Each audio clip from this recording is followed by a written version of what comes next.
Bienvenue à tous et toutes, bienvenue au CAUE pour cette dernière conférence en fait, du cycle du mois de l'architecture et du patrimoine. C'est effectivement une manifestation qui se tient entre les journées européennes du patrimoine et qui vont s'achever avec les journées nationales de l'architecture, notamment ce week-end. Et donc cette conférence, qui a une forme un petit peu différente de celle qu'on a fait précédemment, qui va se dérouler sous le format d'une table ronde, va être suivie notamment samedi après-midi par une balade urbaine. Des personnes qui sont présentes ici pourront encore éventuellement échanger lors de cette balade leurs impressions. Alors, au niveau de notre table ronde, je vais vous présenter effectivement les différents intervenants, mais je pense que vous en connaissez un certain nombre. Monsieur Pia, qui est maire de la ville de Beauvais, Véronique Tyran, qui représente en fait l'ANRU et qui est responsable effectivement du pôle aménagement et habitat. Et puis Jean-Didier Laforgue, qui est architecte urbaniste et en charge du projet de rénovation urbaine du quartier d'Argentine. Pour entamer ce débat, effectivement, c'était déjà de parler du quartier Argentine qui, à son époque, a représenté déjà un quartier d'une réalisation assez remarquable. Et donc, on va peut-être à deux voix déjà, avec Jean-Didier, entamer la réflexion sur l'historique, mais très, très rapide en fait, de ce quartier.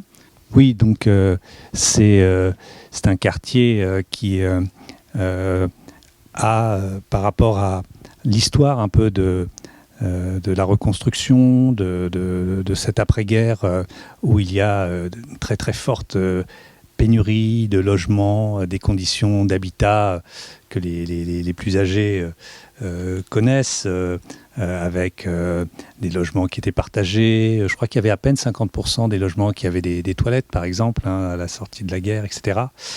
Et donc, on a un premier temps, une première vague de reconstruction qui va être souvent une reconstruction qui soit est dans l'urgence, soit essaye de reprendre un peu les tracés de la ville.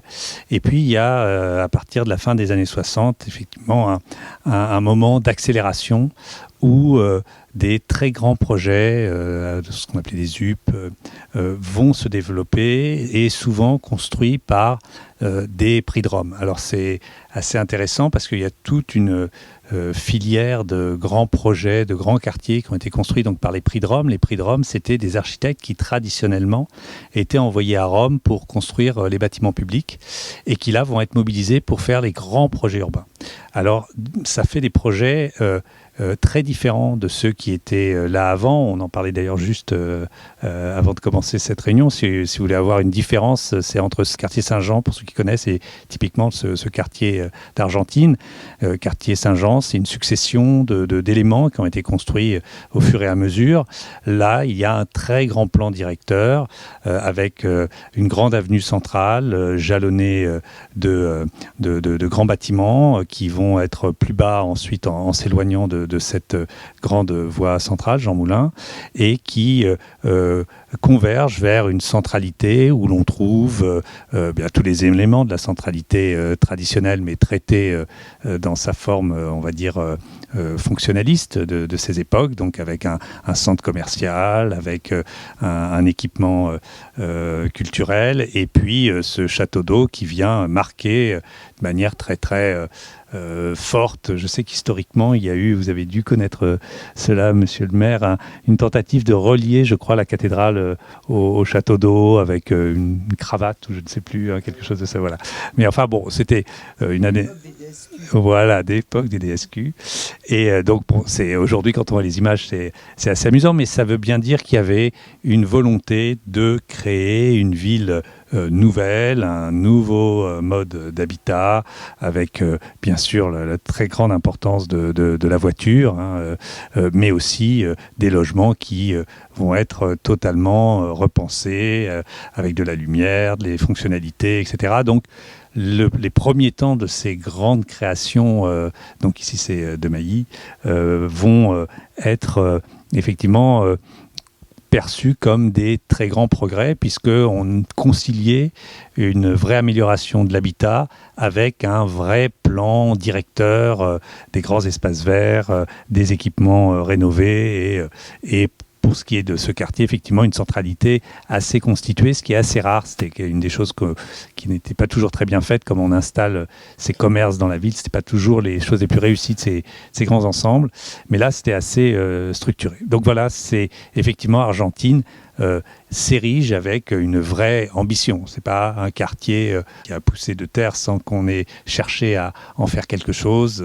Il y avait des inaugurations, c'était quelque chose de très important, très marquant. Et effectivement, quand on regarde à l'échelle de la ville, c'est quasi l'équivalent de la centralité historique. 4000 habitants, 4000 logements en fait. C'est donc effectivement une très grande échelle sur le site et avec également donc tu rappelais tout à l'heure donc l'existence de ce fameux château d'eau, c'est aussi un exploit technologique de l'époque avec l'utilisation du béton armé. Il faut savoir que justement Jean de Mailly est le co-auteur du CNIT de la Défense. Donc là aussi des prouesses technologiques. Donc il y a vraiment en fait à cette époque-là une volonté aussi de parler d'un renouveau de la ville. Et donc peut-être une spécificité vraiment très beauvaisienne, c'est notamment le caractère très arboré de ce quartier. On en reparlera après, je pense, dans les orientations du projet, mais c'est quelque chose, quand on regarde encore aujourd'hui une carte aérienne de Beauvais, c'est quasiment le quartier le plus boisé. Donc effectivement, la formation d'architecte urbaniste Grand Prix de Rome, ça a aussi ouvert sur cette ouverture sur la complexité finalement et les différentes couches que l'on trouve dans les aménagements urbains. On a d'ailleurs dans ces quartiers un certain nombre de ce qu'on appelle patrimoine du XXe siècle, labellisation du XXe siècle, et avec l'ANRU, il y a des projets. Alors parfois, c'est vrai qu'il y avait une certaine forme de normalisation du logement, de répétition de certains principes constructifs, et sur certains lieux, des efforts très très particulier qui érigeait une espèce de monument qui devait faire un peu identité. Donc là, effectivement, ce château d'eau en fait partie. J'étais hier à Corbeil-Essonnes où c'est une chaufferie qui est classée maintenant, inscrite, et qu'on va essayer de transformer en centre culturel qui est exactement dans les réflexions du CNIT. Vous voyez ces grands voiles béton avec des très grandes portées. Et donc là, c'est comme une espèce de grande succession de voûtes très impressionnante. Et voilà, de la même manière, il y a eu cette tentative de créer là par un élément très très marqué, une espèce d'identité du lieu. Ayo à Forbach, qui a son église, qui est classée, etc. Enfin voilà, il y a toute une série, bien sûr, Le Corbusier à Firminy et compagnie. Donc il y avait des éléments comme ça que l'on cherchait à ériger un petit peu pour sans doute un petit peu gommer une certaine forme d'uniformité et produire quelque chose qui témoigne des recherches de son temps. Oui. Voilà, donc c'est un quartier qui à partir de ce moment-là, a vécu. Mais aujourd'hui, effectivement, on a un retour, je dirais, sur séquence pour se poser la question, effectivement, de l'adéquation qui existe encore entre cette forme urbaine qui était innovante à cette époque et les besoins d'aujourd'hui. Donc je pense que ce sera peut-être l'occasion de commencer à évoquer le programme en rue. Merci beaucoup de cette invitation. D'ailleurs, je pense qu'on est un peu au cœur aussi du sujet, puisque CAE, c'est architecture, urbanisme et environnement. Et Et j'ajouterais dans le cas précis, et notamment ce qui est aussi l'ADN de l'ANRU, le volet social aussi, parce que par rapport à ce qui vient d'être dit, je pense par rapport à l'époque, le quartier a été construit ex nihilo. Aujourd'hui, quand on intervient, il est habité. Donc, et ça, c'est une donnée très importante de la manière dont la permanence qu'on a aussi dans ce qui guide l'ANRU, c'est-à-dire que les architectes auprès des collectivités sont toujours présents, les urbanistes et les paysagistes. Je pense que cette permanence aussi de l'intervention de l'architecte, c'est aussi une des données de l'ANRU. Alors pour ceux qui ne connaissent pas l'ANRU, on va fêter les 20 ans de l'ANRU cette année. Elle a été créée sous l'impulsion de Jean-Louis Borloo, parce qu'effectivement, ces quartiers, finalement, ils ont eu leur vécu et pratiquement un problème d'obsolescence et de dysfonctionnement quasiment tous en même temps, notamment quelques émeutes ont conduit effectivement à se dire mais qu'est-ce qu'on peut faire. Alors monsieur le maire, vous avez évoqué les DSQ, la politique de la ville elle existait avant que l'ANRU soit créée, mais l'ANRU ça a été un moment où on s'est dit il va falloir faire levier et sans doute massivement sur certains quartiers. Donc c'est des quartiers qui ont été déterminés en fonction de leur dysfonctionnement urbain et aussi de leurs caractéristiques sociales. Donc c'est les quartiers où il y a le plus de chômage en particulier. À l'époque, il y avait beaucoup de jeunes. Je pense qu'aujourd'hui, on a d'autres phénomènes, on en reparlera sans doute après, mais aussi de vieillissement dans les quartiers. Donc ça veut dire qu'il faut aussi, au fur et à mesure, intégrer l'ensemble de ces données sociales qui sont essentielles. Et l'objectif, c'était d'avoir un guichet unique avec des financements qui sont portés par le gros groupe de financeurs, c'est Action Logement. Donc c'est le collecteur du 1% logement. Et d'une certaine manière, c'est une continuité aussi, puisque c'est eux qui financent le logement des salariés. Et ces quartiers étaient aussi créés pour accueillir la main-d'œuvre importante qui arrivait, soit parce qu'il y avait l'exode rural d'un côté, soit parce qu'il fallait aussi loger des gens qui allaient travailler dans une France qui était extrêmement en croissance, avec des usines qui étaient très souvent à côté aussi. Donc ce côté-là est permanent. Dans les autres financeurs, on a l'Union sociale pour l'habitat, donc ça c'est ce qui correspond aux bailleurs sociaux, parce que ces quartiers, c'est principalement des bailleurs sociaux, même s'il y a des copropriétés, il y en a dans le quartier Argentine, et ça faut pas l'oublier, et on sait qu'aujourd'hui c'est un tiers de copropriété, et c'est ce qui est le plus difficile aujourd'hui à travailler, parce que c'est du privé et que les propriétaires privés ne sont pas des maîtres d'ouvrage professionnels, et puis que certaines de ces copropriétés, pour certaines d'entre elles dans certains quartiers, ont été dans des dérives assez importantes et pour lesquelles il faut type marchand de sommeil par exemple, et puis bien sûr l'État qui est aussi un financeur important. Donc il y a tout un jeu partenarial qui est là pour garantir la qualité du projet, accompagner les porteurs de projet, et c'est la collectivité qui a la main, qui est le porteur de projet avec les bailleurs. Donc on finance aussi ce qui est aussi important pour nous, ce qui sont les équipes projets qui suivent le projet, et ça c'est aussi important d'avoir des gens aussi qui sont là sur la durée pour accompagner le projet, et en particulier auprès des habitants. Et ce qu'on peut dire aussi dans la logique de l'ANRU, et en tout cas dans le deuxième programme, c'est de se dire qu'on est aussi sur des projets longs. Je pense que ça, on ne peut pas le nier. L'ANRU est là sur un financement massif à un moment donné, mais qu'on projette aussi le quartier dans ce qui se passe après que l'ANRU soit là. C'est-à-dire que ça aussi, je pense que c'est important, et ce qui a été aussi la manière dont l'ANRU a pu aussi accompagner le deuxième programme, qui a commencé en 2014 et qui est aujourd'hui vivant, et sur lequel vous travaillez tous aujourd'hui et qu'on accompagne. Juste une toute petite incise, parce que je voudrais insister sur cette photo en haut à gauche que je n'avais pas vue et que je ne connaissais pas, mais qui est très intéressante, parce que la difficulté des grands projets, de ces grands plans de Rome, c'est que ce sont des grands plans masse dont les logiques sont parfois plus visibles d'avion que quand on est sur place. Mais là, on voit très très bien la logique de Jean Moulin, vous voyez, avec toutes les tours, et à partir de ce grand axe qu'on voit ici, là, voilà, avec les tours, on avait des bâtiments qui descendaient et qui venaient rechercher les faubourgs de la ville. Et donc on voit tout ce jeu de marquer très fortement une densité sur l'axe central, avec une échelle un peu plus intermédiaire à l'endroit de la centralité, et puis des bâtiments qui descendent et qui vont chercher à se couturer à l'environnement pavillonnaire.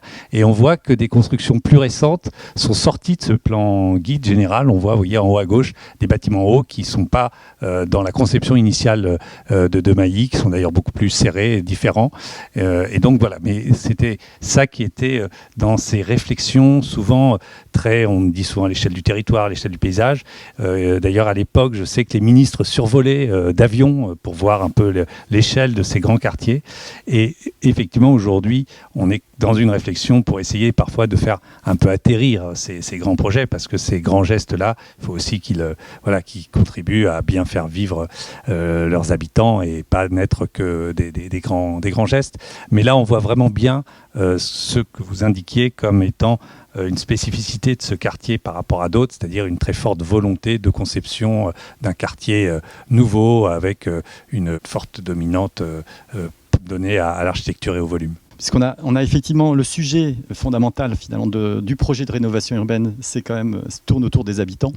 Et donc je pense que c'est dans un premier temps la perception que vous avez effectivement au niveau de la ville des attentes de ces habitants qui a conduit, je pense, à un certain nombre de principes d'intervention. Donc est-ce que vous pouvez nous décrire ces principes? Alors c'est vrai que quartier Argentine, moi je qualifie comme beaucoup de quartiers d'après la reconstruction des quartiers des 30 Glorieuses en fait. C'est-à-dire qu'il fallait loger donc des habitants rapidement on était en pleine croissance économique, des croissances qui étaient de 5%, plus même parfois par an. Et il fallait loger toute cette main-d'œuvre avec une explosion aussi démographique. Et c'est vrai que, moi je me souviens que en fait, les gens, ils étaient contents d'habiter dans ces quartiers qui offraient tout le luxe finalement qu'on n'avait pas, je dirais, dans les logements anciens, dans les campagnes. Enfin, on avait la possibilité d'avoir salle de bain. Enfin, faut se remettre aussi dans le contexte de l'époque, C'était et il y avait tout. Donc c'était très pratique. On avait tout le confort finalement que la famille moyenne en fait attendait à l'époque. Donc je pense que effectivement il faut aussi se replacer dans l'époque et se dire que en fait tous ces grands projets architecturaux, ils ont servi quand même la France et le développement national Bon, après il y a eu effectivement cette crise économique qui a forcément engendré du chômage. Et puis aussi, on voit bien le développement du pavillonnaire aussi. C'est-à-dire qu'une fois que les gens étaient dans un appartement, ils aspiraient à aller dans un petit pavillon. On a eu, je dirais, l'exode de rural, c'est-à-dire les gens qui habitaient la campagne, qui sont venus habiter en ville pendant la première, juste après la guerre, et puis après, c'était l'inverse qui s'est passé avec une périurbanisation. Et donc du coup, élément de fragilité, c'est qu'on retrouvait dans ces quartiers des familles, mais beaucoup plus pauvres, finalement, que ce que l'on pouvait attendre avant, Et donc c'est là qu'effectivement, avec la progression du chômage, est apparu le concept de quartier sensible. Alors il y a eu effectivement ces premières vagues de DSQ, développement social des quartiers, parce qu'il y avait une problématique sociale, il fallait essayer de le régler. Et donc l'État s'est emparé de cette question pour voir comment surmonter effectivement ces difficultés. Après, il y a eu effectivement les grandes vagues de contrats de ville. Alors, il y a eu plusieurs types de contrats de ville. Moi, j'en ai connu quelques-uns depuis les années 90, où j'étais d'ailleurs déjà élu. Et qui toujours visait effectivement à voir comment on pouvait régler les problématiques sociales, culturelles dans ces quartiers. Et puis, on s'est aperçu que ça ne suffisait pas. Et puis ensuite, il y a eu effectivement ce grand programme de rénovation urbaine parce qu'on s'est aperçu qu'en fait, il fallait peut-être un peu taper d'un grand coup dans la fourmilière pour, si je puis m'exprimer ainsi, pour donner un coup de neuf, en quelque sorte, donc à ces quartiers. Et puis, peut-être que l'objectif, quand même, on le voit bien souvent, c'est que les habitants dans ces quartiers dits sensibles ont presque honte d'y habiter parfois. Enfin, il y a vraiment le sentiment que voilà, ils habitent là parce qu'ils ne peuvent pas habiter ailleurs. Et donc, du coup, il y a la nécessité de restaurer une espèce de fierté. Être fier d'habiter là où on est né, où on a fait sa vie, et de se dire qu'en fait, ce quartier, on l'aime bien, quoi. Donc, comment restaurer cet élément de fierté? Ça, je pense que la rénovation urbaine est un élément, je dirais, qui joue en ce sens. Alors maintenant, vous m'interrogez sur les attentes des habitants.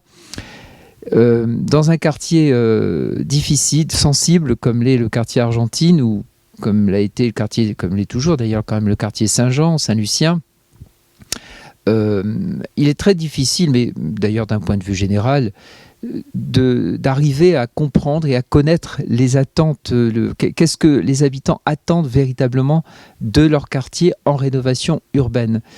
C'est très difficile de les faire s'exprimer sur ces notions. Moi, j'ai trouvé, on a eu beaucoup de réunions avec les habitants, bien évidemment, et on en a retiré bien sûr des enseignements, c'est évident. Mais souvent, vous savez, quand vous réunissez les habitants, c'est pour avoir une réponse immédiate à leurs problèmes. Voilà. Une fois que c'est réglé, là, on arrive quand même à les faire parler sur qu'est-ce qu'ils attendent de leur quartier et comment ils voient les choses pour améliorer leur quartier. Et sur le quartier Argentine, bien évidemment, le premier point qui est apparu très vite, c'est la question de l'habitat. Parce qu'effectivement, on est sur des logements qui ont été construits depuis maintenant plusieurs dizaines d'années. Alors c'est vrai que le tout béton fait aussi que à l'époque ça pouvait se concevoir. Aujourd'hui on se rend compte que ça a aussi ses limites, notamment par rapport à la conception même architecturale et la question énergétique. Donc rentre vite en question comment on peut isoler donc ces grands ensembles. Et là, on est sur le chapitre de la réhabilitation. Et forcément, nos concitoyens, ce qu'ils demandent, c'est d'avoir des logements qui ne soient pas des passoires énergétiques, parce que même si, d'un autre côté, nous, on dit il est important de travailler sur les questions environnementales, eux, ce qu'ils voient surtout, c'est la facture énergétique. Donc, comment, effectivement, on peut améliorer le confort des habitants par rapport à cette question-là. Et la question de la réhabilitation, elle est forcément fondamentale, puisque c'est la première chose que les habitants vont attendre, d'avoir des logements qui soient plus confortables, qui soient moins énergivores, et puis bien sûr plus beaux esthétiquement, parce que là encore on veut être fier d'habiter là où on est. Et ce qui revient forcément, c'est la question du mieux-être dans son logement et dans son quartier. Et donc forcément, après vient la question des équipements et des espaces publics, plus exactement. Et alors, on a cette chance quand même sur le quartier Argentine, vous l'avez dit, c'est qu'on est sur un quartier très, très arboré.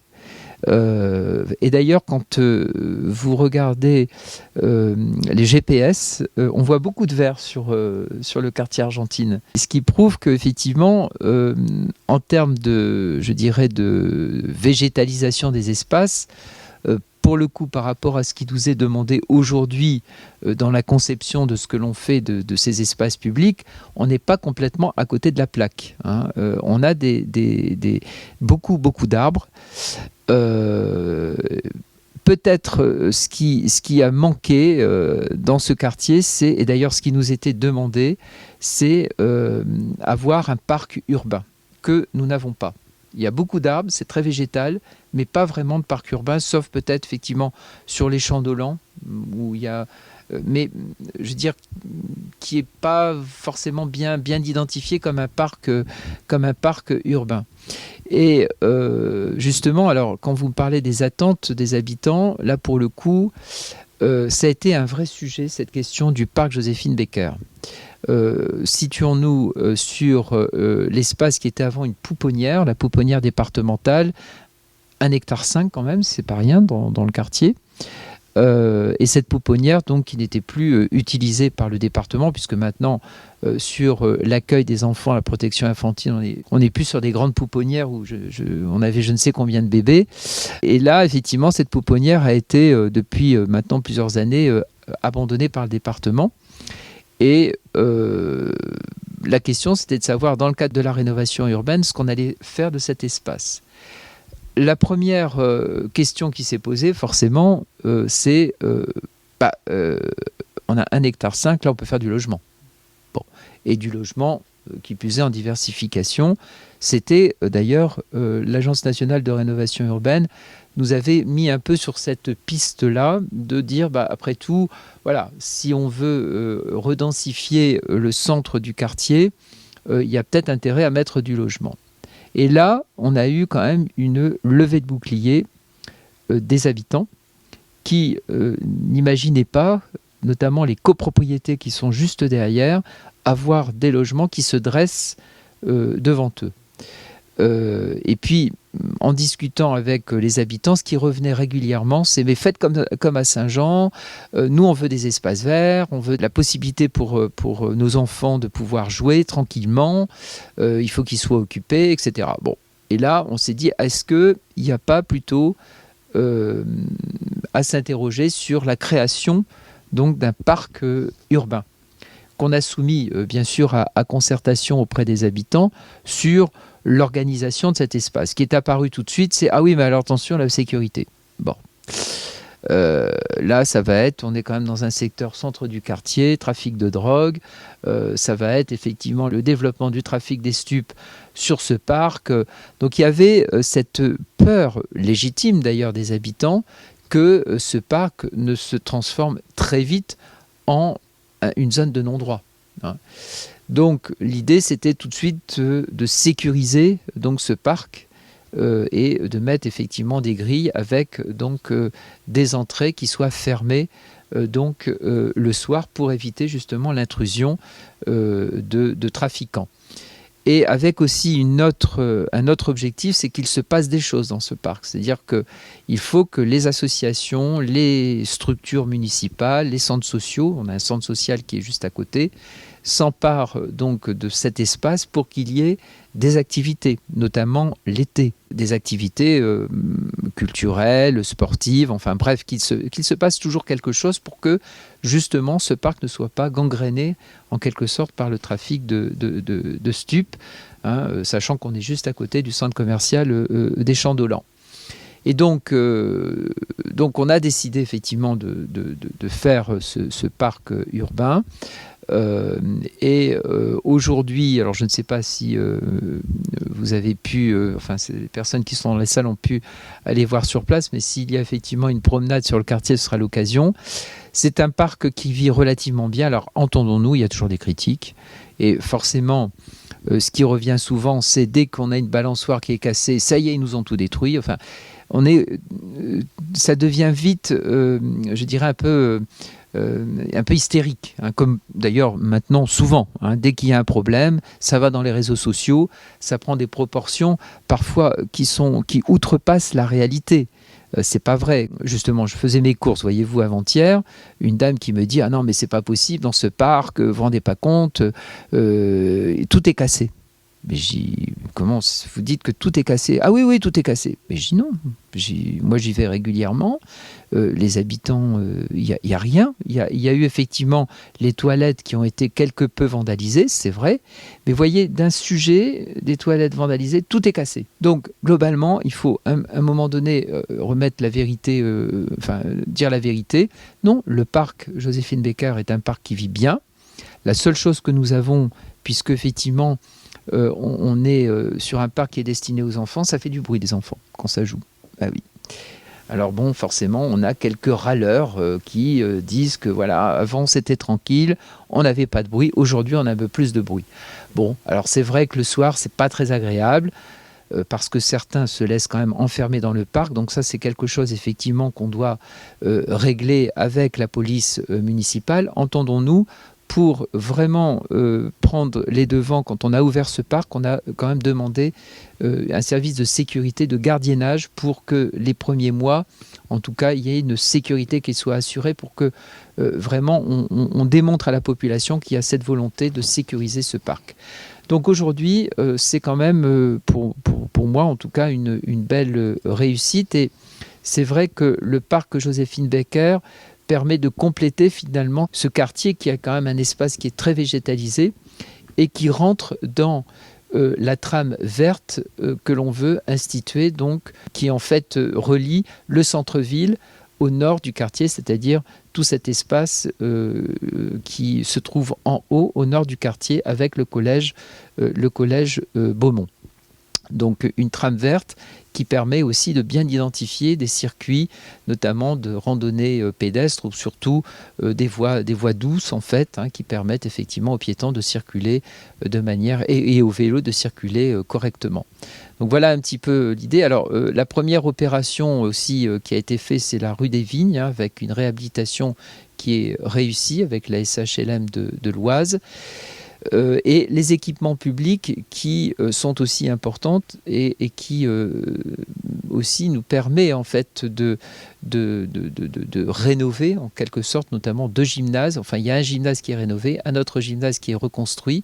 Et puis, on a aussi au centre du quartier l'ASCA, Association sociale culturelle, avec la médiathèque. C'est aussi intéressant dans ce quartier d'avoir cet espace culturel avec une médiathèque que nous allons totalement rénover également, avec bien sûr le soutien de l'ANRU. Et c'est vrai que entre le parc Joséphine Baker, cet espace culturel, et j'y viens bien sûr le centre commercial, qui est aussi un autre sujet, eh bien on pense quand même pouvoir répondre en partie, en quelque sorte, à la demande et aux attentes des habitants, puisque sur les 2 gymnases, on sait que c'est un quartier qui est jeune, donc on a forcément une forte demande des jeunes pour le développement des activités sportives. On a déjà un city-stade qui existe, 2 city-stades qui existent, un à l'est et à l'ouest du quartier. Et puis donc des écoles aussi qui vont être totalement requalifiées, puisqu'on a 3 écoles en fait qui ne feront plus qu'une, Daudet, Rostand et Perrault, avec la création d'un grand groupe scolaire sur l'espace Morvan. Et puis donc qui était d'abord un espace salle des fêtes et association.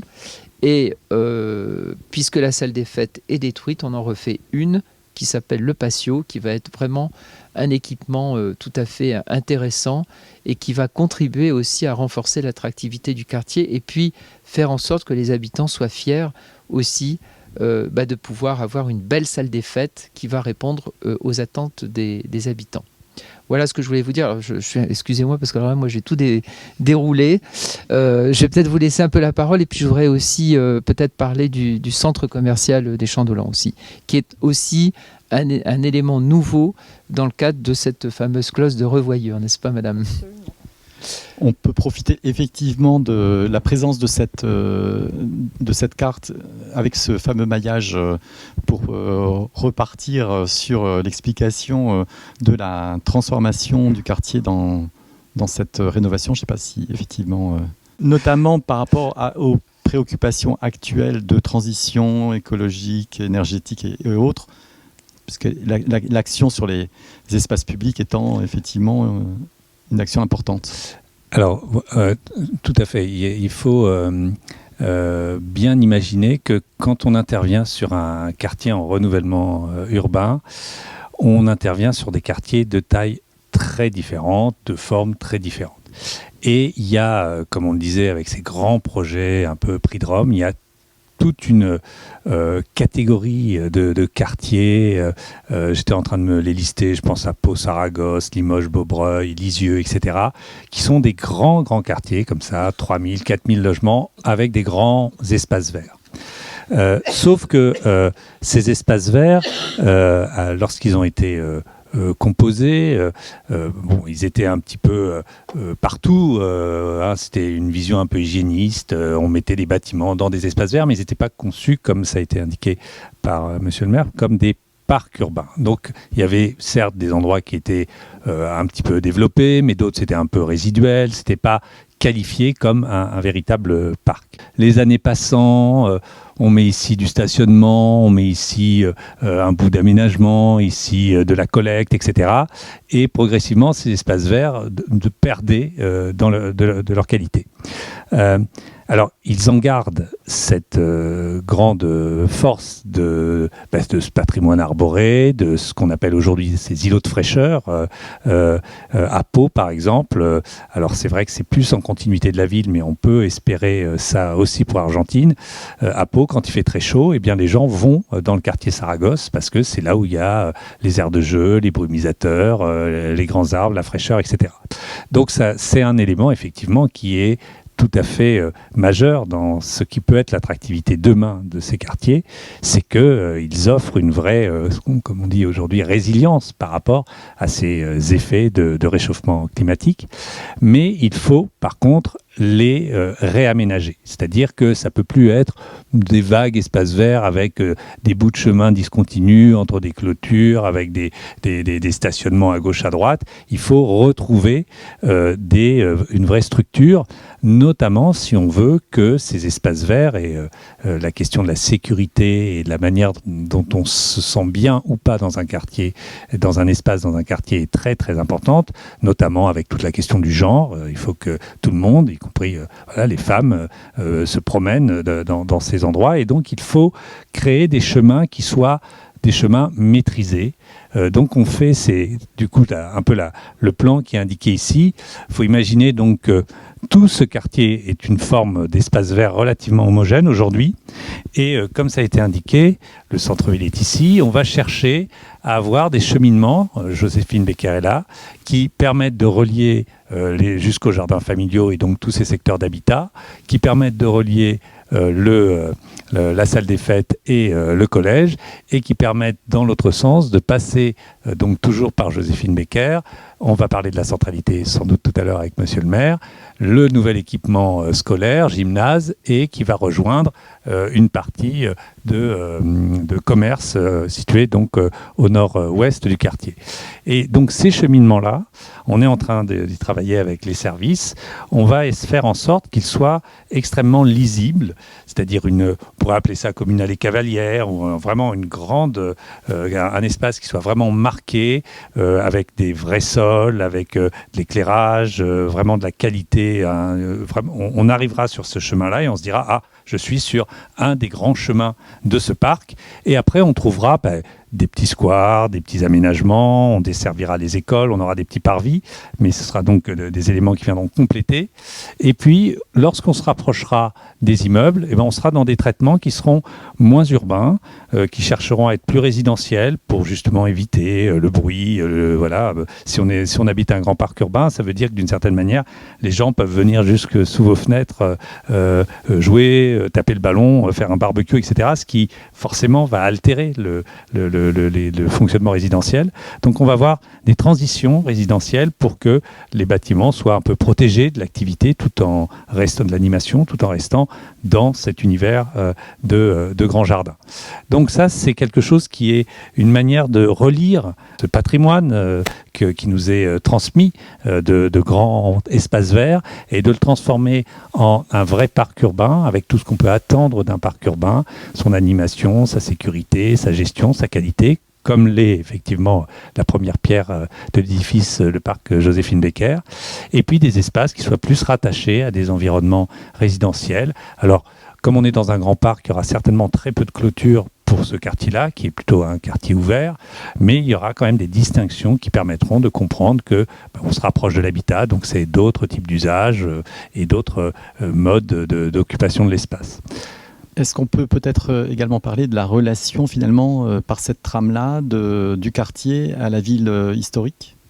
Est-ce que ça fait partie des sujets ? Oui, ça fait partie des sujets, tout comme ça l'a été d'ailleurs pour le quartier Saint-Jean. Comment on relie ces quartiers qui, de temps qui ont été construits finalement d'une pièce. C'est presque un peu, j'ai une ville nouvelle finalement, Argentine. Hein. Quand on voit effectivement le nombre d'habitants, 9000 habitants, oui c'est ça. Et encore, c'est le quartier, je dirais, prioritaire, mais si on prend la périphérie, on est plutôt sur 12 000 habitants. Effectivement, la question c'est comment on relie davantage au centre-ville. Alors nous, le pari qui a été fait, c'est effectivement cette fameuse trame verte. On a quand même cette chance d'avoir, voyez-vous ici, ce qu'on appelle tout le secteur de la fosse à Baillevent, enfin, qui est quand même un très très bel espace qui demandera aussi par la suite bien sûr à être réaménagé avec le mont Capron d'ailleurs, et qui permettra de favoriser effectivement ce lien avec le centre-ville, d'autant qu'on essaie de promouvoir le plus possible ce qu'on appelle les mobilités douces. Hein, c'est quand même une volonté et même une exigence aujourd'hui au niveau de la société de pouvoir effectivement favoriser l'usage du vélo, mais aussi d'autres comme la trottinette, etc. Bon, enfin bref, évitons de prendre la voiture, favorisons les mobilités douces, favorisons effectivement l'usage du cycle, enfin de la bicyclette, et c'est aussi, je dirais, l'intérêt en fait d'avoir travaillé sur cette liaison pour que effectivement le quartier soit moins enclavé peut-être qu'il ne l'était, bien que par rapport à Saint-Jean, dans la mesure où Saint-Jean, il y a vraiment c'est un quartier vraiment qui est en hauteur, le Paris est honnêtement plus complexe. Petite pente quand même. Il y a une petite pente, oui, tout à fait. Je pense que c'est intéressant aussi quand on voit justement le schéma, la centralité du parc Joséphine Baker par rapport à ce dispositif, et qui est même, quand on vient justement de la ville historique, pratiquement la porte d'entrée du dispositif. Oui, tout à fait, oui. Donc ça, je pense... Tout à fait, ça donne effectivement tout de suite une image, en tout cas végétale du quartier, quoi. C'est évident. Oui, oui. Alors, dans la rénovation du quartier, vous avez évoqué l'évolution d'un certain nombre d'équipements de la ville. On a un sujet plus particulier sur le commerce, donc je pense que c'est effectivement intéressant aussi de développer ce sujet. Donc là, on est effectivement sur la problématique de la centralité du quartier Argentine. Je dirais qu'on a cette chance, contrairement à Saint-Jean, d'avoir déjà quand même une centralité. À Saint-Jean, ça n'existait pas. On l'a recréé de toutes pièces, puisqu'il a fallu refaire un nouveau centre commercial au centre du quartier, sur le périmètre de la caserne, ce qu'on appelait avant la caserne Agel. Bon. Là, pour le coup, la centralité, elle existe, mais avec cette difficulté d'un centre commercial qui aujourd'hui se situe ici. Bon, là, c'est effectivement dans le cadre de la rénovation du centre commercial et qui, je dirais, présente des difficultés liées notamment à l'insécurité, puisque on est sur un espace qui est à la fois mi-public, mi-privé, puisque n'oublions pas que le centre commercial il est là, n'oublions pas que nous sommes ici sur des copropriétés et que les commerces eux-mêmes sont des copropriétés. Donc, nous avons une partie qui est au milieu en espace public et le reste qui reste effectivement sur un usage privé, avec la difficulté aussi de ces casquettes qui forcément fait que on a des personnes un peu indésirables qui occupent justement ces sites sous les casquettes, et on ne peut pas effectivement forcément voir ce qui se passe avec la vidéoprotection. Et donc développement effectivement du trafic de stupes, et là décision que finalement nous avons prise dans le cadre justement de cette clause de revoyure. En lien étroit, bien sûr, on a eu nombreux sujets de discussion avec l'équipe de Landru, parce que c'est quand même un projet qui est complexe à mener d'un point de vue juridique, qui est coûteux d'un point de vue financier, c'est évident, et qui demande aussi quand même beaucoup d'énergie, parce qu'il faut défendre aussi le sujet auprès des habitants. Les habitants eux-mêmes, eux, ce qu'ils veulent, c'est de la sécurité, quoi. Eux, ce qu'ils veulent, c'est pouvoir aller faire leurs courses tranquillement. Alors, vous faites ce que vous voulez, monsieur le maire, mais non, là, c'est pas possible. Force est de constater qu'avec un centre commercial tel qu'il a été conçu au départ, on s'est dit que ça allait être de toute façon compliqué, quoi.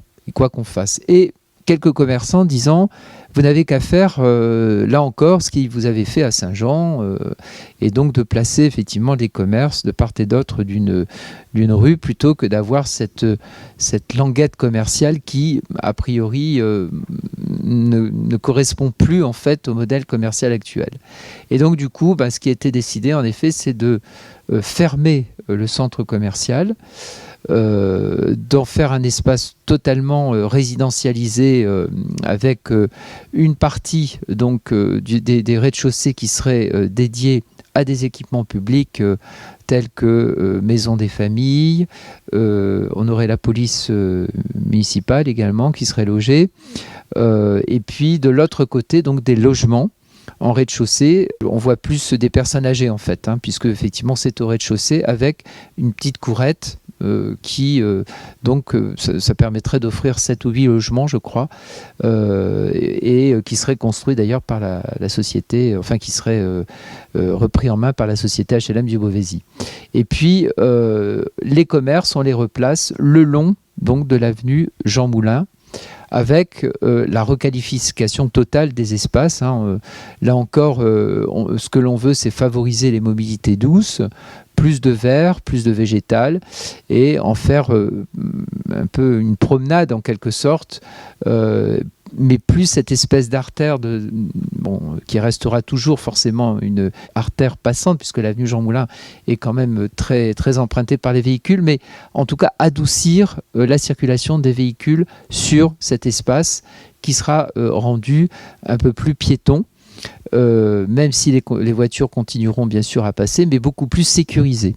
Et puis on a cette chance aussi d'avoir sur le quartier Argentine un marché vraiment qui fonctionne très très bien, qui est très très je dirais sollicité par les Beauvaisiens, alors les habitants du quartier mais pas que, parce que on trouve aussi beaucoup d'habitants d'ailleurs des autres quartiers, et donc le marché, on va bien sûr le conforter, l'agrandir sur l'avenue Jean Moulin, et tout cet espace qui est la place de France en fait, qui accueille aujourd'hui ce marché sera fermé, mais avec effectivement un marché qui sera plus étendu sur l'avenue Jean Moulin, et une partie d'un espace qui aujourd'hui accueille la maison des familles et qui sera donc réinstallé sur l'ancien centre commercial des Champs d'Olan. Et cette place de France, c'est aussi un problème parce que c'est un lieu ouvert. En plus, il y a une partie, ce qu'on appelle la dalle, qui appartient en fait à une copropriété, la CAF notamment, sur lequel on ne peut rien faire. Et donc l'idée, c'est de fermer, pour que justement ce ne soit pas aussi encore un lieu de deal, puisque c'est malheureusement le cas aujourd'hui. Et l'objectif, c'est vraiment de pouvoir maîtriser en quelque sorte tous ces espaces, les maîtriser davantage, pour effectivement nous permettre de mieux assurer la sécurité avec la vidéoprotection, les rondes de policiers municipaux ou nationaux, bref, et que les habitants se sentent donc plus en sécurité pour se promener dans le quartier, et ne pas craindre effectivement de sortir tard le soir, de se faire pas forcément agresser, mais plus ou moins agresser verbalement, en tout cas ça c'est sûr, par ces trafiquants, et même parfois des jeunes qui, on le voit, sont un peu en déshérence, savent pas trop quoi faire, et du coup donnent effectivement à ce centre de quartier une mauvaise image, quoi. Et les jeunes, justement, il faut qu'on les occupe. Et là, c'est tout l'enjeu aussi d'une rénovation urbaine. Vous l'avez dit, madame, la rénovation urbaine, c'est un projet urbain, mais c'est aussi un projet social. C'est-à-dire qu'on ne peut pas non plus faire l'impasse de la question sociale, notamment. Et moi, j'ai toujours dit qu'on ne pouvait pas travailler sur un projet de rénovation urbaine sans voir le volet social. C'est absolument fondamental. C'est d'ailleurs pour ça qu'on a créé sur le quartier un centre social il y a maintenant 4 ans, et qui vise donc à donner de l'activité aux jeunes, mais aussi aux moins jeunes, puisque ça s'adresse bien sûr aux familles, avec des activités pour la jeunesse que l'on souhaite bien sûr renforcer pour occuper donc ces gamins qui parfois seuls se font malheureusement prendre par les réseaux, les trafiquants. Et c'est là qu'il faut être très très vigilant. Les parents, l'école, la ville bien évidemment. On a cette chance aussi d'avoir sur le quartier Argentine une cité éducative justement où les établissements, le collège, les écoles, le centre social, etc. sont vraiment réunis pour pouvoir mener des actions vers donc les jeunes et pouvoir identifier effectivement les problématiques qui se posent et pouvoir les régler en lien direct bien sûr avec les parents quand c'est possible. Donc je pense qu'après avoir bien discuté sur l'amélioration du cadre de vie des espaces publics, des équipements, peut-être qu'on peut revenir aussi sur un des éléments quand même essentiels de l'ANRU, c'est la requalification des logements. On en a parlé un peu tout à l'heure, mais je pense que vous pouvez peut-être, du point de vue de l'ANRU, développer ce sujet. Alors oui, je voudrais peut-être aussi préalablement parler des questions que vous avez évoquées, qui sont les questions de gestion aussi. Après, j'aborderai la question du logement, mais je pense qu'on est aussi attaché dans la mise en œuvre des projets à la pérennité des investissements qui sont faits et aux difficultés qui sont rencontrées, et la question de la manière dont les espaces publics vont être gérés, dont les équipements publics vont être gérés, est un vrai sujet aussi qui est abordé par l'urbaniste et avec les personnes aussi qui sont compétentes, les autres bureaux d'études. Il y a des études de sécurité aussi qui sont menées. Je pense que ça, c'est indispensable, et que aussi les services publics des collectivités qui vont venir gérer sont aussi impliqués dans le projet, parce que c'est aussi ce qui a conduit l'arrivée de l'ANRU à un moment donné, c'est qu'il y avait des gros dysfonctionnements de gestion dans ces quartiers, notamment parce que les domanialités entre ce qui était du domaine public et du domaine privé étaient totalement floues, et du coup personne ne faisait rien ou ne savait pas où il devait agir. Et donc ça a été aussi ce qui a aussi conduit l'action assez renforcée de l'ANRU, qui a très très vite aussi insisté sur ces questions, et la création par exemple, l'accompagnement de régies de quartier aussi à un moment donné, et effectivement d'être assez souvent sur le terrain pour voir ce qui se passe, pour agir très vite. Et comme vous avez dit, monsieur le maire, les habitants, ce qu'ils veulent, c'est aussi que les poubelles soient ramassées à côté de chez eux et que les services publics puissent passer, que ce soit les pompiers ou autres. Donc ça, c'est aussi un sujet important sur lequel je voulais aussi qu'on rebondisse. Et sur le centre commercial, on en parlait un peu en aparté, mais il y a eu aussi un montage particulier, parce que le commerce, ça se décrète pas comme ça. Donc il y a une foncière qui a été montée effectivement avec le bailleur et la Banque des Territoires, qui est aussi un partenaire important dans le cadre de l'ANRU. Donc voilà, donc ça c'est le premier point. Et après effectivement, c'est des quartiers habités bien sûr. Il y a quelques démolitions qui conduisent à une diversification, mais cela étant, effectivement, la grosse part d'intervention concerne la requalification du logement et des réhabilitations qui sont notamment dans le deuxième programme plus importantes et plus lourdes que ce qu'on a pu voir sur le premier programme de l'ANRU. On est sur des montants plus importants parce que, comme vous l'avez dit, on est sur des sujets qui touchent autant des questions de rénovation énergétique, mais aussi d'adaptation des logements à de nouveaux besoins, d'une part.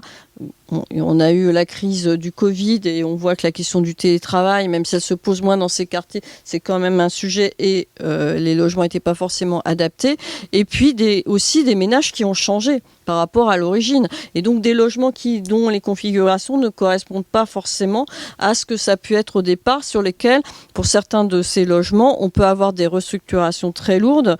Et donc on a aussi ce souci, et tous les deux, on est un peu concernés parce qu'on est en train de mener un travail sur la question de la qualité des réhabilitations, sur le fait que on sait aussi que demain, le patrimoine va être conservé. Là, on est sur une logique patrimoniale, mais qu'il doit s'adapter aussi à ses besoins.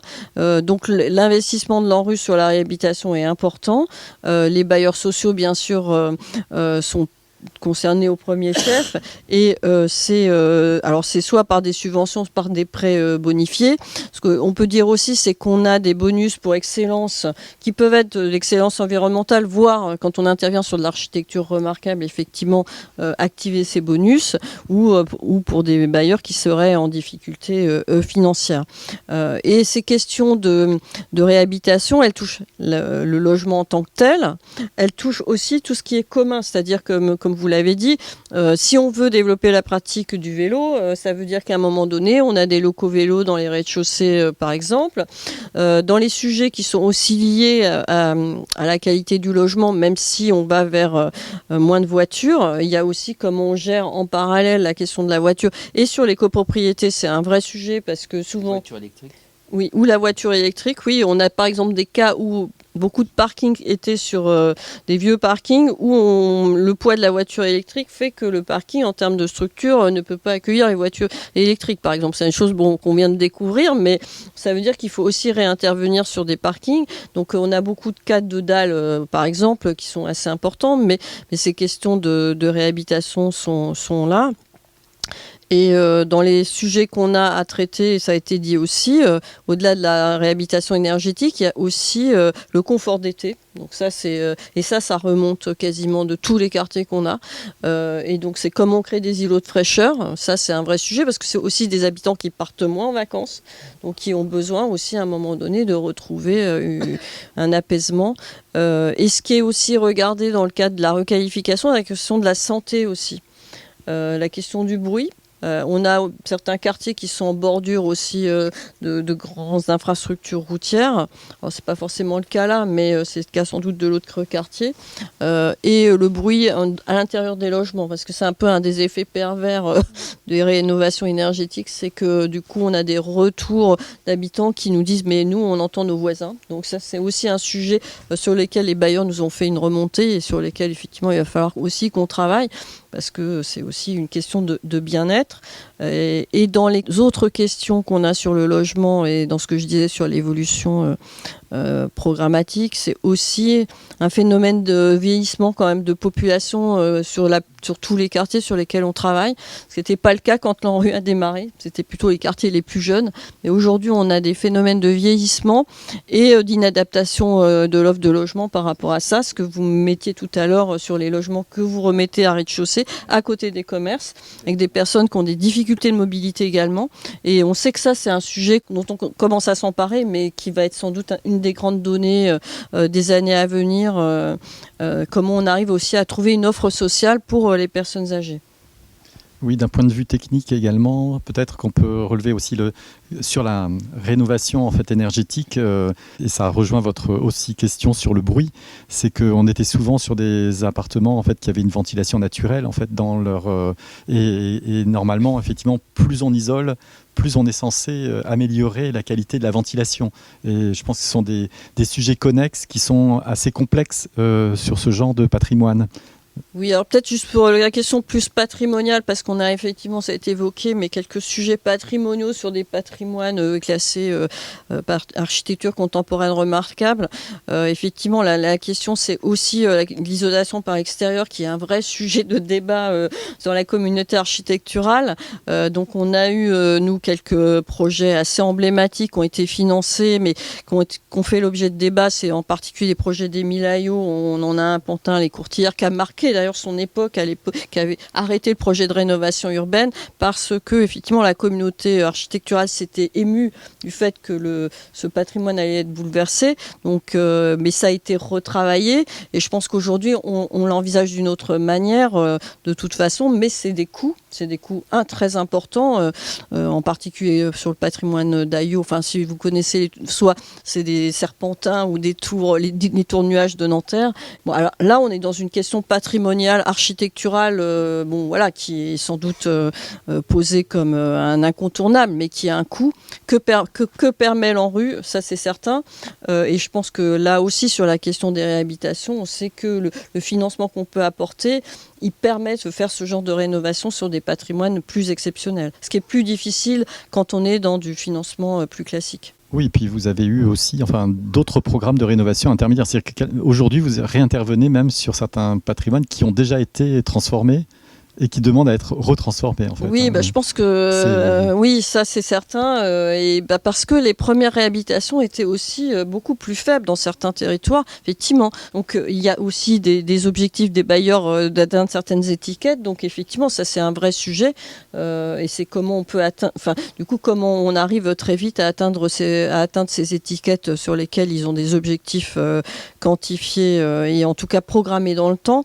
Oui, donc ça c'est sûr qu'on réintervient sur un des patrimoines sur lesquels on est déjà intervenu. Bon, ce qui peut interroger, donc ce qui interroge tout le monde en ce moment, de se dire est-ce qu'on va pas tout de suite sur les plus grosses étiquettes dans les délais. Enfin, vous voyez, on a des débats quand même qui sont de fond. Je pense qu'on est quand même sur des logiques patrimoniales dans tous les sens du terme. On a le patrimoine architectural qu'on vient d'évoquer, qui est effectivement remarquable et qui marque une époque. On a le patrimoine des bailleurs qui, eux, ont leur propre logique patrimoniale, sur lesquels, effectivement, ils ont des plans d'investissement. Pour les propriétaires, les copropriétés, c'est un patrimoine familial dans lequel ils ont investi et parfois certains n'arrivent plus à le revendre. Donc ça, c'est un vrai sujet. Enfin, c'est un sujet de patrimoine familial et aussi à un moment donné, comme socialement, ça marque quelque chose. Et puis, on a un patrimoine public qui sont les espaces publics, les parcs, sur lesquels il faut aussi investir d'une manière forte. Et là, pour le coup, c'est effectivement les collectivités qui sont aux manettes. Vous évoquiez justement le patrimoine des copropriétés. Je pense que c'est un sujet quand même qui est vraiment le sujet le plus difficile. Vous l'évoquiez tantôt. Oui, effectivement. Moi, j'étais au congrès USH la semaine dernière. En fait, des débats qui ont surgi du congrès, c'est effectivement, y compris du ministre du Logement, c'est que le gros sujet qu'on a, ce sont les copropriétés. La chance qu'on a avec les bailleurs, c'est comme des professionnels de la profession de la réhabilitation sur lequel quand même ils sont outillés, ils ont l'équipe pour. Sur les copropriétés, alors on a des phénomènes d'une part qui sont liés aux lois qui régissent les copropriétés dans les votes, donc ça qui sont aussi des sujets qui peuvent être bloquants à un certain moment, des phénomènes de marchands de sommeil et du coup qui engagent des procédures souvent parfois d'expropriation. Ou alors d'autres mesures beaucoup plus, je dirais, souples. Je sais pas, j'avoue que je ne sais pas sur les copropriétés. Là, c'est l'ANA qui intervient, d'ailleurs. Donc, on a de l'articulation entre ce qu'on peut avoir, nous, comme dispositif, où on intervient plutôt quand, en fait, côté en rue, on intervient sur les copropriétés quand, grosso modo, il n'y a plus rien à faire. Et là, on est dans des situations trop dégradées pour que la copropriété puisse subsister parce qu'il y a trop d'impayés de loyer, parce que même structurellement, ça n'a plus de sens, voire urbainement, pourquoi pas. Et à ce moment-là, soit c'est une démolition, soit c'est une transformation d'usage et ça se transforme en logement social. Et sinon, c'est un accompagnement de l'ANA. Donc sur ces règles habituelles. Donc il y a un programme national qui s'appelle le PIC, copropriété.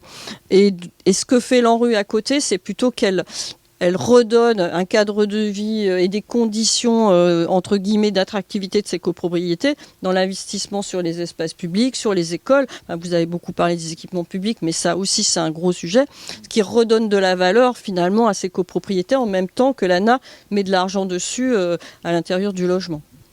C'est vrai que quand on parle avec la DIL sur ces sujets, on a souvent le principe de l'acquisition-amélioration. Alors, est-ce que c'est aussi un outil qui est éventuellement envisagé dans ces copros ou pas ? On a des dispositifs qui sont aussi avec des portages par exemple de CDC Habitat Copro, qui fait du portage ciblé de certains lots pour progressivement rentrer dans la copropriété et réassainir en fait c'est ce que vous faites, oui, voilà. Donc ça, c'est effectivement, c'est quasiment du travail à la dentelle et de longue haleine et copropriété. On sait que c'est aussi un chantier qu'on a devant nous. Après, on a quelques expériences qui avancent. Je pense qu'il y a des cas, notamment j'étais à Montpellier il n'y a pas très longtemps, où effectivement, mais pour le coup, c'est vraiment, c'est le bailleur, parce qu'en fait, on a aussi des questions de relogement dans les copropriétés qui sont aussi à régler, et on reloge presque plus que dans le parc social, parce que même des occupants doivent être relogés. Donc ça, c'est plutôt des sujets qu'on a en région parisienne qui sont extrêmement lourds. Ce que j'ai pas dit tout à l'heure aussi, c'est qu'on intervient dans les quartiers anciens. Alors c'est peut-être moins connu, mais en fait il y a des quartiers anciens paupérisés, donc là où on a effectivement des situations extrêmement dégradées, type Marseille bien sûr, alors c'est pas forcément l'ANRU, là c'est côté SPLA, mais effectivement on a aussi des interventions sur des copropriétés et là sur du patrimoine ancien très dégradé qui s'écroule avec des phénomènes de surcoût permanents aussi qui sont un autre sujet de l'ANRU, mais qui qui traite pour le coup là vraiment de la copropriété. Parce que dans votre programme en rue, il y a quand même un souci de maintenir un équilibre des typologies de logements. Alors, on a un objectif de diversification et de mixité sociale. Et donc, la diversification est là pour effectivement proposer des parcours résidentiels qui n'existent sans doute plus quand on a effectivement 100% de logements sociaux. Donc, ça fait partie des objectifs de l'ANRU et sur lesquels effectivement tout projet doit pouvoir répondre. Et donc, dans ces questions-là, effectivement, c'est comment on arrive à recréer une nouvelle offre. Là, il y en aura une qui sont là pour attirer de nouveaux ménages, voire permettre à certains de sortir du parc social et de pouvoir investir ces logements. Ce qu'on regarde aussi aujourd'hui, c'est aussi toutes les nouvelles formes d'appropriation du logement qu'on voit, tel le bail réel solidaire, qui est une sorte de bail à l'anglaise, où on a un droit d'usage dans le logement, mais qui du coup sont des logements moins onéreux, qui sanctuarisent cette accession sociale à la propriété aussi. Parce que comme vous le disiez, on ne veut pas non plus se retrouver derrière avec des copropriétés dégradées de ce qu'on aura pu produire en diversification aussi. Donc l'enjeu, il est là aussi dans ce qu'on peut avoir. Enfin, vraiment, on sait qu'on est sur des sujets fragiles avec des objectifs. Ce qu'on regarde, effectivement, parler d'acquisition-amélioration, c'est aussi peut-être la diversification en acquisition-amélioration dans le patrimoine existant. Je pense qu'on a bien développé le sujet. Je ne sais pas si dans l'assistance, effectivement, il y aurait des questions aujourd'hui. Mouna Dorali, donc architecte urbaniste au CAU de l'Oise.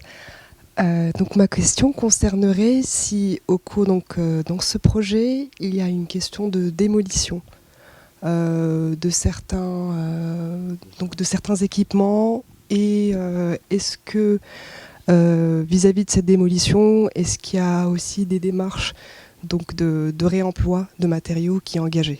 Alors, effectivement, on y travaille, puisque l'objectif, c'est d'arriver à recycler en fait les matériaux. Alors, il y a les bailleurs donc qui se sont mis aussi à la tâche, et nous-mêmes également. Donc, on a un projet, bien sûr, de réemployer tous ces matériaux qui vont être donc qui sont issus des démolitions, quoi, en fait. Oui, en effet. Sur Joséphine, ah oui, tout à fait, vous avez raison de me le dire. Je cherchais en même temps, je me disais, on a fait quelque chose, mais effectivement, sur la démolition de la pouponnière, les matériaux ont été réutilisés in situ, quoi, puisque en fait, finalement, on a, enfin, peut-être pas entièrement, mais en partie, réutilisé ces matériaux pour refaire les chemins, etc. Donc, vous voyez, donc on est bien dans cette dimension-là de recycler ces matériaux. Bonjour. Alors, Picard de naissance et puis éloigné par la force des choses. Alors, je suis revenu sur ma Picardie natale et je compte terminer mes jours à Beauvais. J'aurais voulu savoir justement sur combien d'années, combien de temps va prendre ce projet de réhabilitation, si tant est qu'on puisse effectivement un peu borner le projet, puisque c'est quand même quelque chose d'assez... gigantesque comme projet. Alors, vous donnez une date. Déjà, on est on parle bien du centre commercial. Pas, sur l'ensemble. Moi, je dis une rénovation urbaine, c'est 10 ans, quoi. Il ne faut pas se leurrer. Aujourd'hui, alors de toute façon, on a l'obligation de démarrer les travaux, en tout cas tous les travaux avant 2026, ça c'est une évidence. Mais le temps, effectivement, des constructions, de requalification, de réhabilitation, il faut compter depuis la date de signature de la convention jusqu'à ce que tout soit terminé, il faut compter 10 ans. C'est ce qu'on a mis pour le quartier Saint-Jean.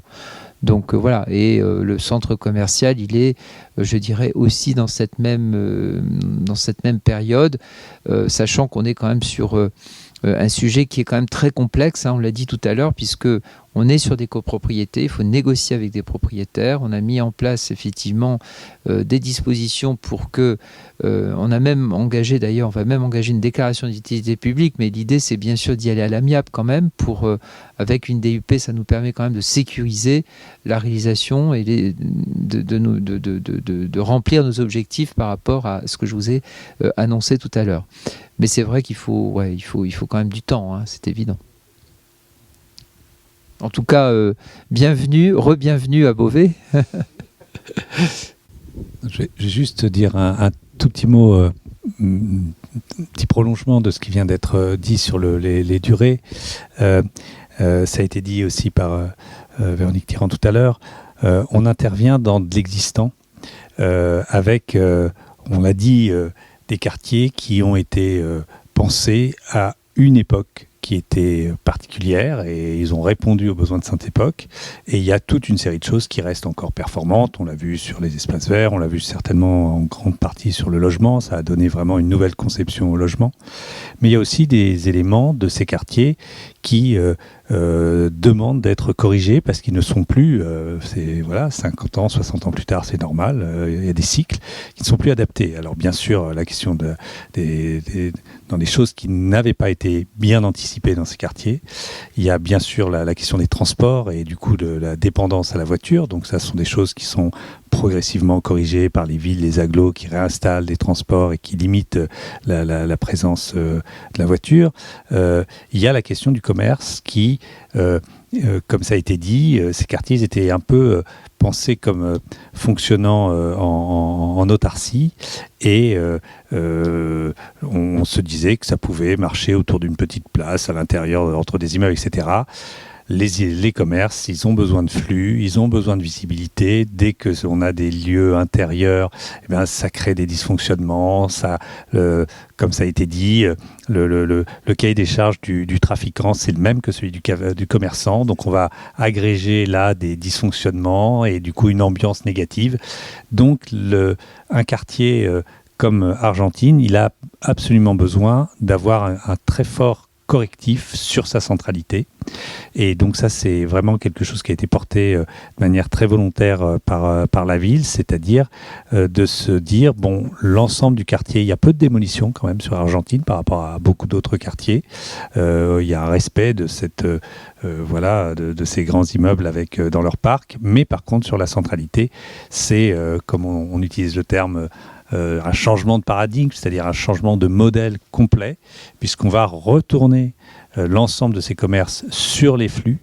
On va privatiser des lieux qui sont des lieux résidentiels où il n'y a aucune raison que ça vienne être le support de mes usages. Et il va donc y avoir là, entre la crèche, le parc, le commerce, le marché, l'ASCA, une vraie centralité pour le coup traditionnelle. C'est-à-dire que il faut se nourrir de tout l'histoire de l'urbanisme pour penser la ville de demain. Il y a des éléments qui sont favorables à la création de ces quartiers. Je ne reviens pas sur la question des espaces verts, de la qualité des équipements, souvent aussi de ces quartiers, du logement. Mais il y a des choses où c'était un peu loupé. Et ça, il faut le corriger. Mais corriger, c'est toujours plus difficile que de réaliser sur une feuille blanche, puisque il faut reprendre la main sur des locaux. Il faut donc pouvoir indemniser, exproprier, repenser, reconstruire. D'où effectivement des délais, mais l'intérêt pour le coup de l'ANRU, c'est que même si c'est très difficile pour tout le monde, pour les services, parce que ça met une très très grosse pression, c'est borné par des temps. Donc effectivement, les derniers projets doivent être engagés en 2026, ça dérapera peut-être d'un an, mais en tout cas, ça sera dans ces eaux-là. Et donc, effectivement, par rapport à des projets qui peuvent, s'ils n'étaient pas bornés par le fait d'avoir les financements de l'Agence nationale, si on réalise dans les temps, bien ça crée des effets d'accélération.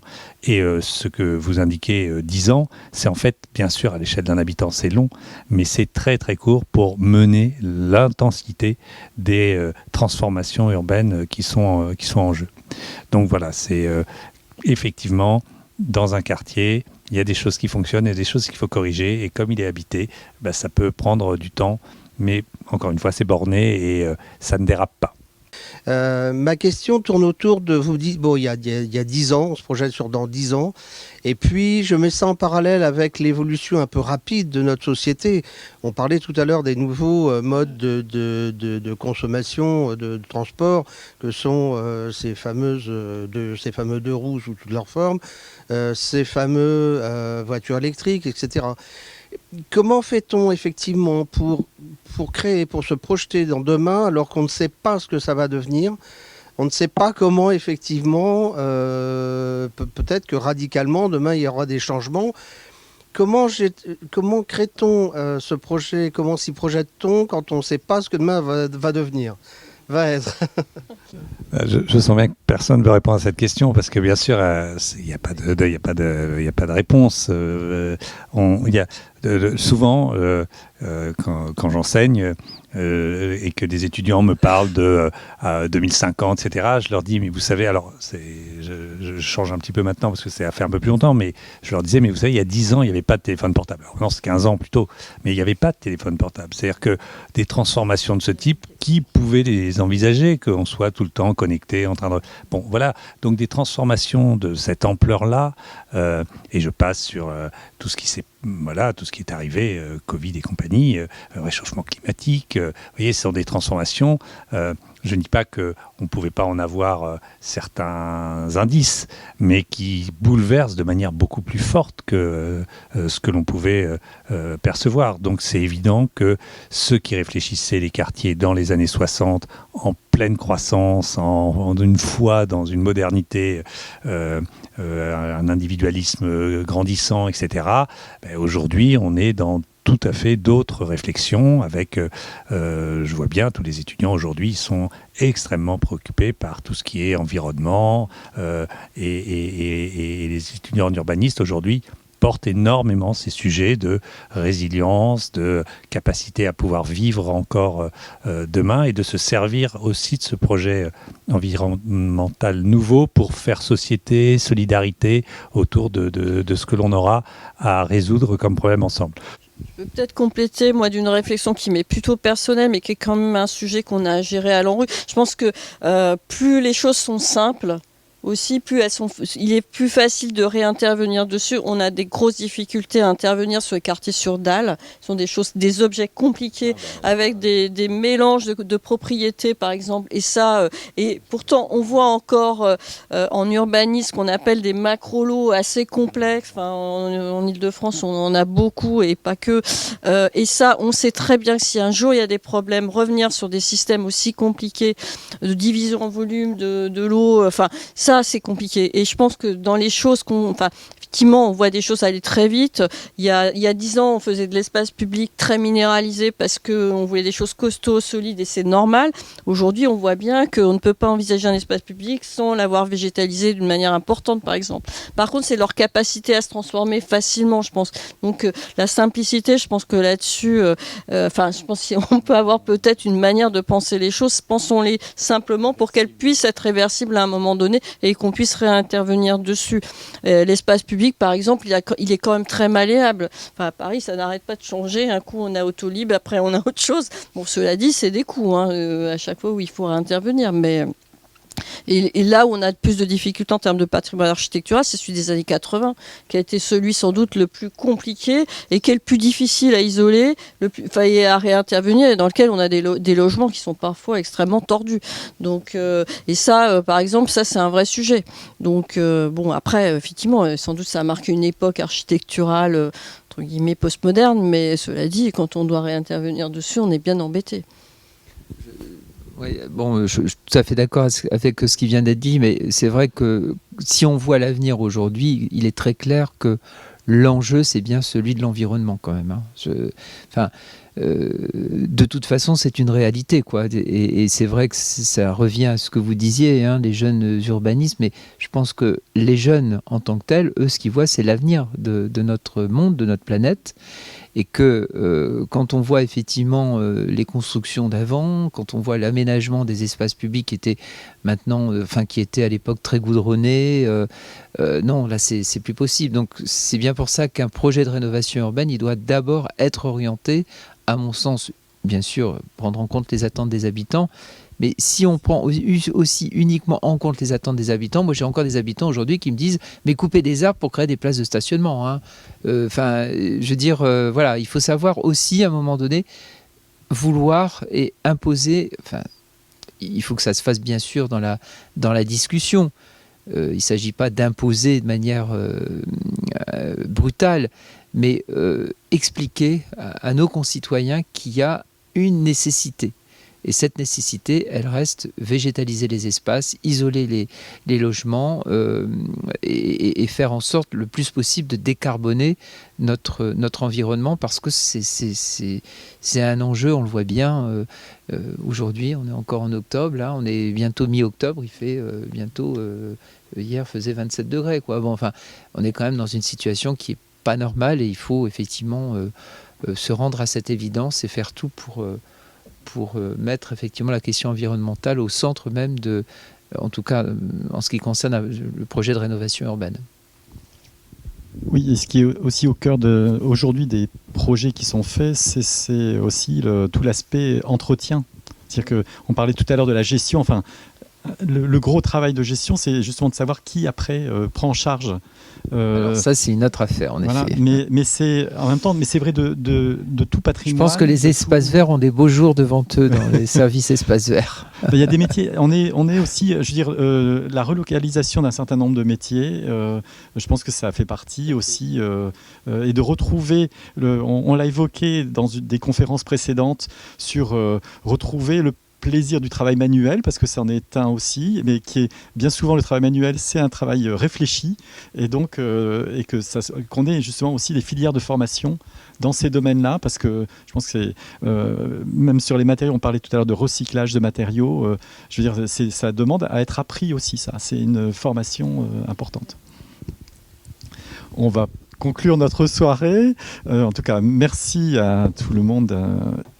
Merci.